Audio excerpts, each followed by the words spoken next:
Hello everyone, welcome back to my channel law line by Rohit Chhillar. आज हम पढ़ेंगे implied condition under Hindu marriage act जो section 12 में बताई गई है।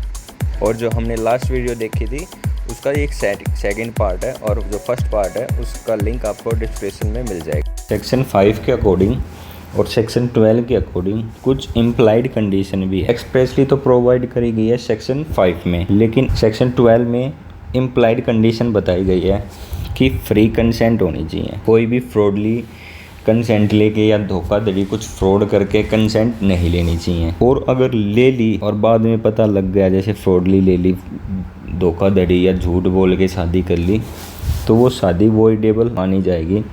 और इसको या तो जो स्पाउस है वो इसको वॉइड करा सकता है या वैलिड करा सकता है। वॉइड कराने के लिए 1 साल के अंदर अंदर पेटिशन फाइल करनी होगी अपने डिस्ट्रिक्ट कोर्ट में, और वैलिड अपने आप हो जाएगी अगर 1 साल तक कोई भी पेटिशन फाइल नहीं की तो। सेकंड है सेक्सुअल इंटरकोर्स, जो कि कोई भी जो पार्टनर है, हस्बैंड या वाइफ, वो इम्पोर्टेंट नहीं होना चाहिए।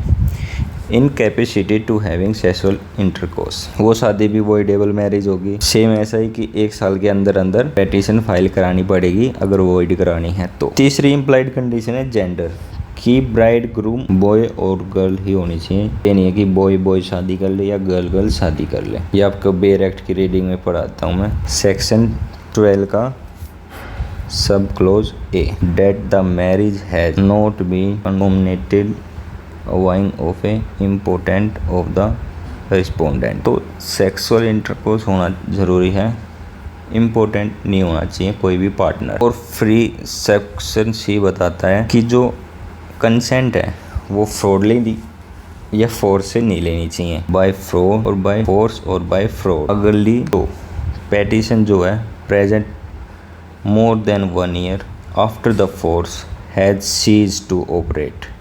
मतलब अगर 1 साल के बाद more than 1 year after the force, मतलब जैसे शादी होगी, फोर्स लिया, आज शादी हो गई, तो आज से अगर 1 साल के बाद अगर पेटिशन दी तो वो सीज टू ऑपरेट हो जाएगी, कि उस पर काम नहीं किया जाएगा। तो उस 1 साल के अंदर अंदर ही पेटिशन डिस्ट्रिक्ट कोर्ट में देनी होगी। और अगर फ्रॉड हुआ है तो द केस में भी the fraud has been discovered. तो जब फ्रॉड हुआ, वो फ्रॉड जब डिस्कवर हो गया, कि जैसे शादी तो हो गई आज, कोई भी डेट मान लो, जैसे 23 मई,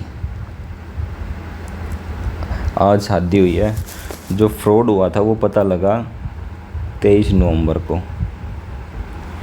तो अगले 1 साल तक, अगले 22 नवंबर तक,